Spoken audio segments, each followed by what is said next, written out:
text of the Free Trade Agreement has never been readily available to the public.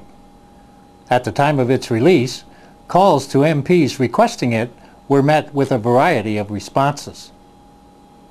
Due to pressure from the public, various documents were issued extolling the agreement, but containing little of the text. Even if one does obtain a copy of the agreement, it is written in a language difficult for a person without specialized training to understand. Shortly after its release, debate about the contents of the agreement was cut off by the then government majority in the House, and cabinet ministers were directed not to debate the agreement in public. Those who raised questions about the agreement were attacked. Members of two citizens groups, the Council of Canadians and Citizens Concerned About Free Trade, were labeled as wimps, weak-willed and narrow of vision, anti-NATO Reds, bomb throwers, and worse. You may wonder, what is the American assessment of the agreement? The vast bulk of U.S. direct investment in Canada now will go forward with no Canadian government interference whatsoever, including non-discriminatory access for the United States to Canadian energy supplies. Essentially, in the text, we got everything that we wanted. Surely it is fair to ask, did Canada get everything Canadians wanted? In our next section, we will look at the Free Trade Agreement in action. But first, a note on NAFTA. The 1,100-page text of NAFTA, the 1993 North American Free Trade Agreement, is available through the Canadian Department of Foreign Affairs and International Trade website.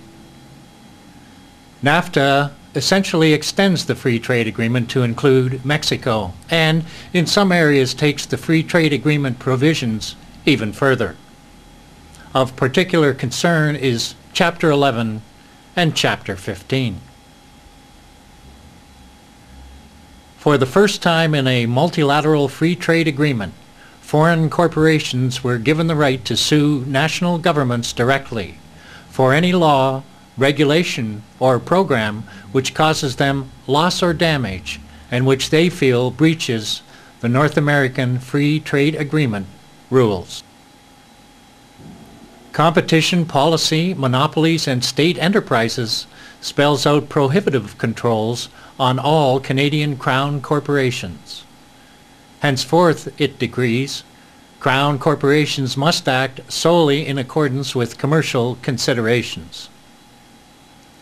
Most of Canada's Crown corporations, the CBC, CN, Petro-Canada, Canada Post, Air Canada, and many others, were set up precisely to serve needs not being met by commercial interests.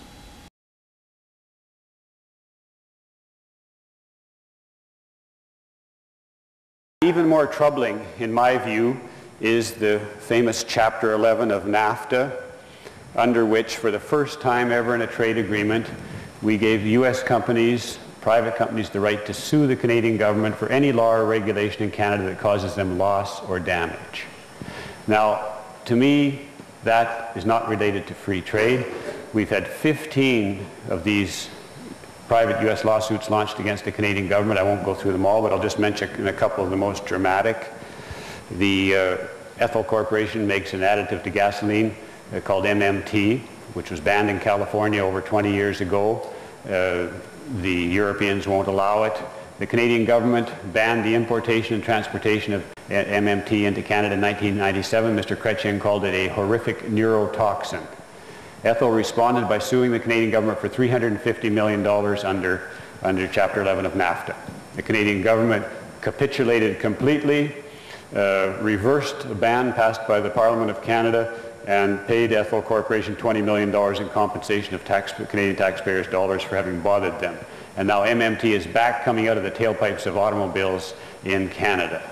And in fact, there was a U.S. health study being done about the impact of MMT on human health, on the human nervous system.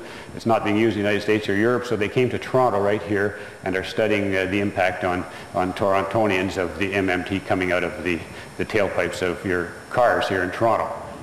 To me, this is a dramatic example of a private corporation from outside the country with no accountability to Canadian taxpayers, no accountability to Canadian citizens, overturning a law passed by the Sovereign Parliament of Canada. And this goes beyond, in my view, anything to do with free trade. I'm finding that most Canadians, I don't think there's one in 1,000 Canadians is aware of the provisions of Chapter 11 of NAFTA. And that includes people in our government. I've had cabinet ministers tell me that they weren't aware of those provisions. I talked to the lawyer from Toronto here that handled Ethel's case on MMT, and he said that the federal government of Canada was not aware of Chapter 11 when he first launched the action. In fact, they refused to even file a defense. They said, we can defend our own, we can pass laws that protect Canadians' health, but then they found out that a counsel would be appointed for them if they didn't, and they rapidly came to the conclusion and capitulated, as I pointed out. So this, and now we've got the federal government saying, well, we don't want to have a Chapter 11 in the new free trade zone of the Americas that's being negotiated, but the U.S. has said, well, we want to have a Chapter 11. And I was interested to see this kind of plea by the Liberal representatives when they're the ones that put the NAFTA, ratified the NAFTA, and they're the ones that are defending it every step of the way. The great courier giant in the United States, UPS, is suing Canada directly now to dismantle Canada Post because they maintain that Canada Post subsidizes its courier service, and it would like to have the business. UPS can't sue the U.S. government, even though the U.S. postal system operates the same kind of a courier service, but it can sue the Canadian government under Chapter 11 of NAFTA, and it's doing so. And the biggest case of all, of course, involves water, and there's a company from California called Sunbelt that wanted to take British Columbia water south to the U.S.